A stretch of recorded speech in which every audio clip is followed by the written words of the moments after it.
Bang, Ambo mencari abang di Dayukoto. Oh ya, jadi orang kenal saya dari situ lumayan tuh. Ada lah, ada efeknya ada gitu, teraso gitu. Jadi walaupun tidak sewara gitu ada, cuman enggak, pasti ada kontribusinya. Biarlah kini dan jauh hidri dan bamani palua bakar rajo sampai subuh. Nah, poin berikutnya udah kamu bahas masalah pendidikan di Minang gitu dah.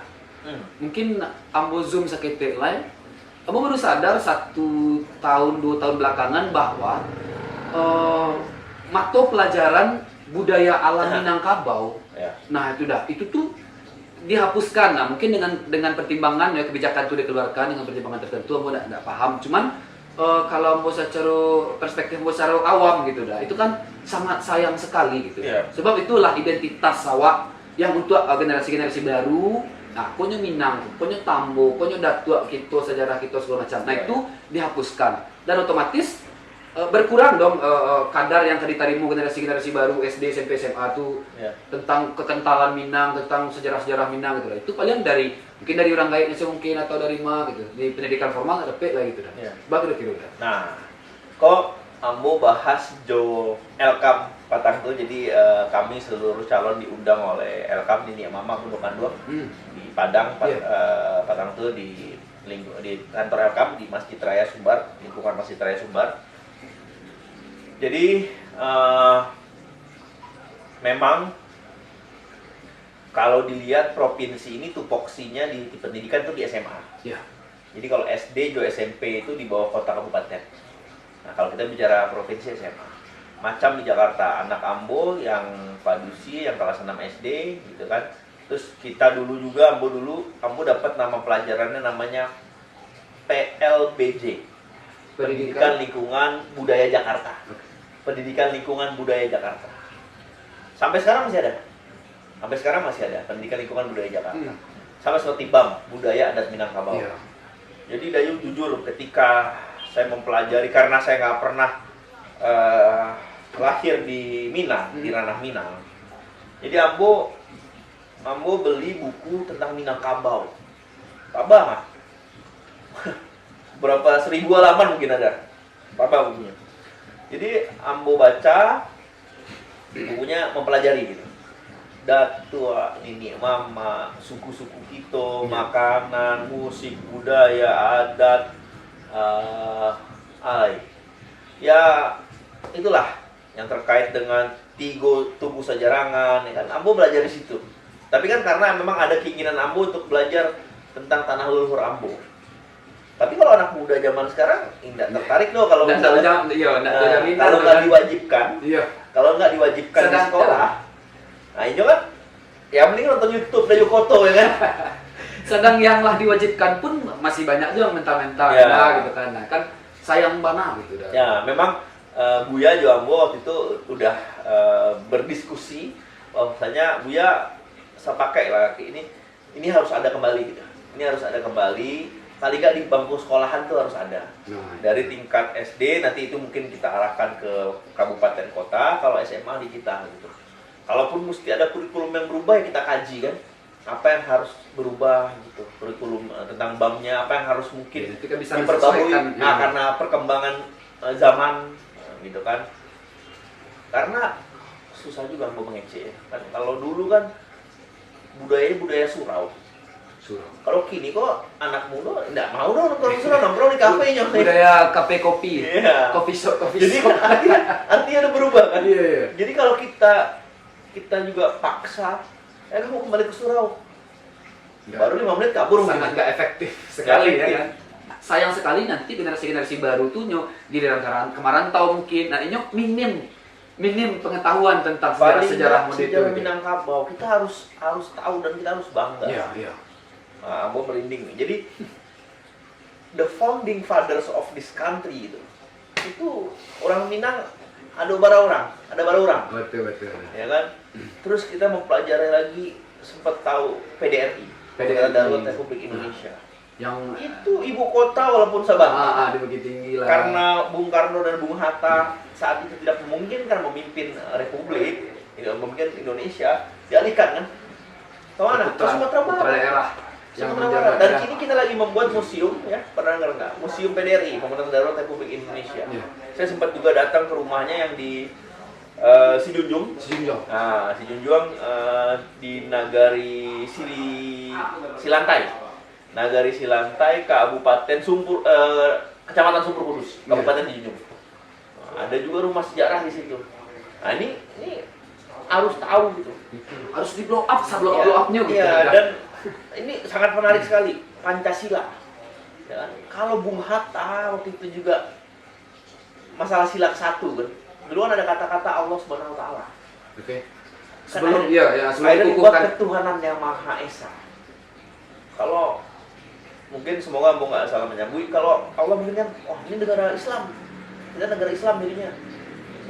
Ada kan? Yang teman-teman berkeyakinan lain mana nih? Nah, mana nih? Jadi ketuhanan yang Maha Esa. Itu orang Minang juga yang punya peran dari Pancasila itu. Jadi kita nih sebenarnya salah satu yang melahirkan Pancasila di Sumatera Barat nih ya.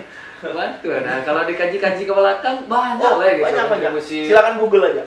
Mudah itu Ah, cerita-ceritanya ada di situ. Nah, itulah kan salah satu tugas Sambo kan sebagai penyedia konten-konten untuk sana. Ya, Dan itulah. masih ada, Dayu. Nanti saya kalau boleh ide buat juga podcast dengan cucu ya atau anak dari tokoh-tokoh PDRI.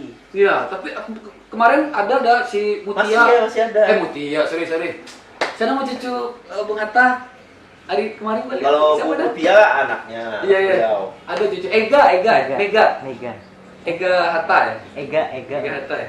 Ada sih cuman. Cucunya Bu Hatta. Iya, terakhir poin masalah kepemudaan lah. Kepemudaan tuh Bayak itu di kampuang di ranah gitu, Bayak itu di rantau gitu deh. Rantau pun dimanapun skopnya gitu deh. Sebab Ambo mengalami sebuah keresahan juga dan Ambo yakin kok keresahan banyak kawan-kawan di kampuang atau di Siko masalah pengembangannya kok dah, pengembangan sumber daya gitu dah. Jadi kadang-kadang ndak satu kawan-kawan dan punya link dan punya relasi dan punya pengalaman lah mumpuni baru karantau gitu kan. Bahkan ada kawan-kawan yang modal nekat semungkin gitu kan jalin dia ke merubah duit. Nah, kira-kira ada ndak gitu dah semacam apa ya, semacam tindak lanjut untuk sanak-sanak awakku gitu. Biarnya semakin bisa mengembangkan dirinya gitu dah. Rantau atau yang stay di kampung gitu dah. Jadi pemuda memang harus menjadi agent of change atau agen perubahan. Harus bisa menjadi agen perubahan pemuda ini. Pemuda ini Dayu, jangan kita melihat, saya juga kadang-kadang agak miris nih sama pemuda-pemuda gitu. Ini buat semangat juga ya. Jangan biasa jadi begini, tangan di bawah. Pemuda ini harus fight untuk menjadi tangan di atas. Malu lah minta gitu. Yang minta ini fakir miskin, anak terlantar, yatim piatu itu. Tapi pemuda jangan begini. Nah, mohon maaf nih, Ambo masih sering melihat banyak pemuda yang begini. Jadi artinya jiwa fight-nya masih kurang. Tapi Ambo juga sobo jauh pemuda-pemuda yang kita juga salut gitu. Di Pasaman Barat saya ketemu seorang anak muda, kampung mana? mau ke kampungnya, mau ke nagarinya payah mah.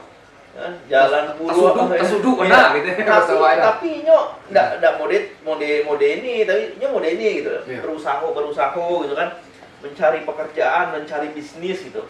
Jadi artinya wah, anak ini punya semangat ya gitu. Bukan cuma yang cuma payah mah Bang ya kan kok Oke dikete lo baru setahun kayak gitu tuh aduh. Kalau kita 2 bulan dulu dah. Beko ambo lagi balik ada kan. Nah, jadi ternyata banyak juga yang seperti itu. Nah, ini kita rangkul karena kita punya namanya program menciptakan 100.000 entrepreneur Minang. Nah, entrepreneur Minang ini, ini mesti paham nih. Lun sanak sadonyo. Iya. Jangan diasumsikan menciptakan entrepreneur itu memberikan modal usaha. Jadi tolong gitu ya, dibedakan. Dibedakan. Jadi ada yang bilang, "Bah, caranya Audi tuh udah sini duluan. 100.000 tuh kalau dikasih modal satu orang tuh 20 juta barat triliun." Iya lah pada Kita kan wakil gubernur bukan bank. beda. Yang menagih modal kan institusi keuangan ya. Iya. Bank, perbankan ataupun yang non perbankan, institusi keuangan lah. Jadi menciptakan entrepreneur itu adalah membantu anak-anak muda ini membuka channel, Oke, lebih ya kan? memberikan pengetahuan tentang dunia usaha. Kalau udah berusaha meningkatkan nilai dari usahanya. Kalau yang udah tingkat nilainya meningkatkan nilai branding dari usahanya. Gitu kan. Terus jadi nanti insya Allah kita membuat aplikasi lah ya untuk Sumatera Barat macam mode Jakarta gitu. Jakarta kan udah punya smart application untuk DKI ya. Kita punya smart application untuk Sumbar. Nah, ini mau doakan kami ya dan support tolong. Jadi kita tinggal klik, kita tahu gitu loh.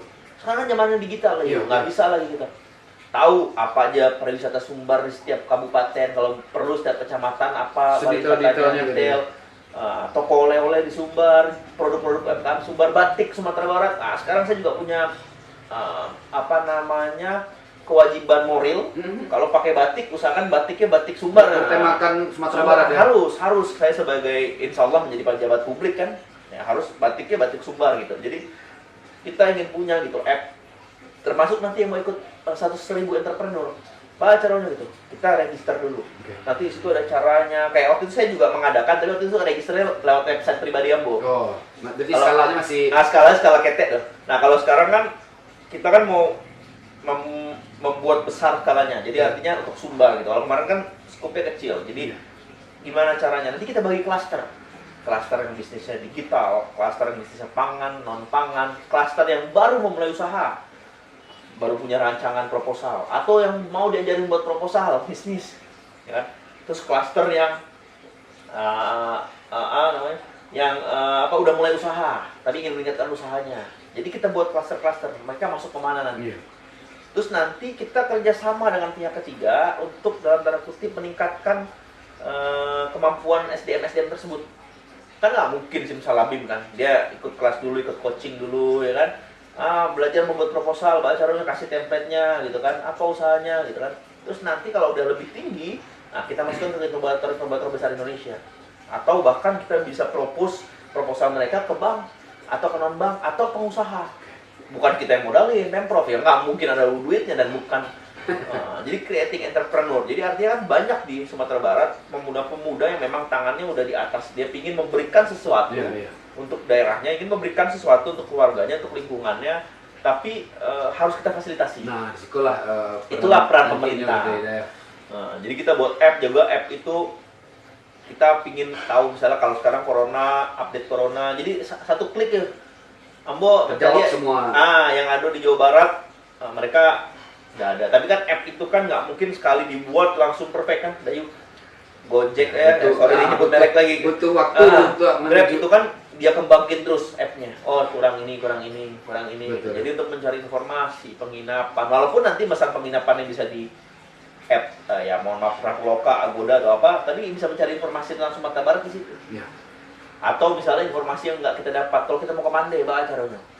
Ternyata pinggir-pinggir jalan tuh ada kapal Pak, gitu. Jadi bisa kita tata dari transportasi, kargo transportnya mungkin ya, atau yang mata-mata kan. Jadi nggak ketipu orang. Kalau mau naik kapal kemana? Bara ragunya udah. Gitu. Itu kisaran misalnya 50 sampai 100 ribu per orang misalnya gitu. Jadi orang tidak tak kicuah dong.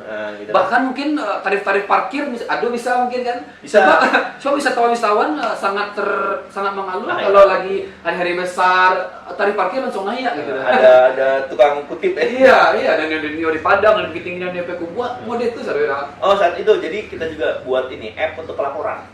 Nah, kalau nggak ada app untuk pelaporan, Pania ngambo. Iya. Saat dua WA masuk pribadi saudara. Kan nggak mungkin, kamu kan bukan operator kan. Betul. Andai kata misalnya Pak Gubernur, Pak Wakil Gubernur jalan di Nagari Ambo kok rusak misalnya. Nagari itu kan tupoksinya bupati. Ya, jadi kita nggak bisa langsung ke Nagari nih, provinsi bupati. Nah, kita sampaikan kita akan bilang kita teruskan laporan Anda ke kota kabupaten. Paling kan kita tampung laporannya kan.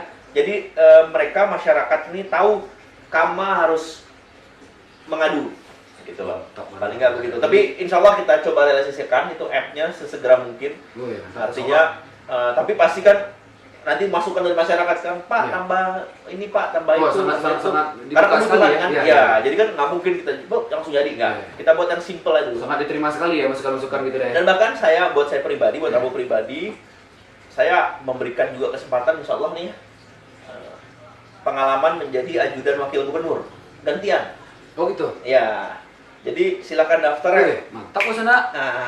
nanti konsepnya ikut jadi ajudan seminggu.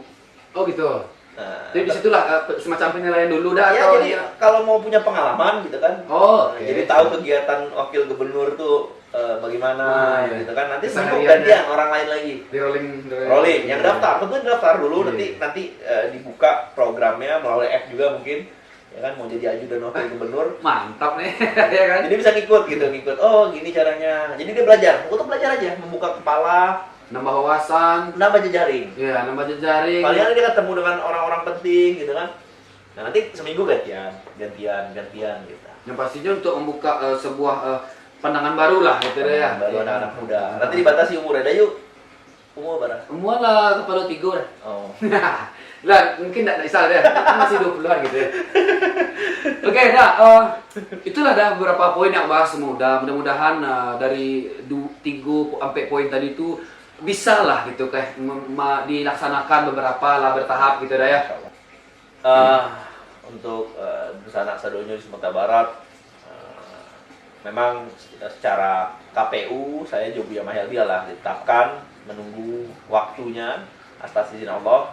Kami mohon bantuan, dukungan serta support ya, seluruh masyarakat Sumatera Barat untuk sama-sama membangun sumber yang madani. Nggak mungkin Nambo Jobuya bekerja berdua, tentunya butuh seluruh elemen masyarakat, mulai dari akademisi, politisi, walaupun berbeda baju, pembisnis, ya kan, terus komunitas-komunitas, dalam artian organisasi-organisasi, HIPMI, Kadin, KNPI, seluruhnya lah, seluruh organisasi yang di Sumatera Barat, organisasi yang di rantau pun, peran rantau ini juga Dunsan Amung di rantau sangat penting. berpengaruh. Jadi Dunsana yang di rantau juga, ayo mari sama-sama membangun Sumatera Barat. Kalau memang ada masukan ide, silakan disampaikan. Kalau ada kritik atau sesuatu yang kurang tepat yang kami lakukan juga tolong diingatkan. Oke? Mudah-mudahan ada ya, semoga semuanya menjadi lebih baik gitu dah. Amin. Amin. Mudah-mudahan udah sehat selalu tuh Amin. untuk mengemban tugas yang baru. Dayu juga semoga sehat selalu. Salam ambo untuk Pak Buya Maheldi dah. Mudah-mudahan ambo ada Insya Allah. kesempatan tolong ya dah. Mudah-mudahan ada ambo kesempatan untuk Ya. podcast beliau ya. Kalau Buya ke Jakarta, bahagia tahu ya. Gimana ya dah? Ya. Iya kan? Biar bisa podcast. Iya kan? Iya dah. Mudah-mudahan sana bisa membawa sebuah kebaikan lah podcast kita guys sana ya. Dan sana dimanapun berada semoga tetap sehat selalu. Sukses untuk kita Sadonyo. Salam kaum di Palu. Assalamualaikum warahmatullahi wabarakatuh. Salam.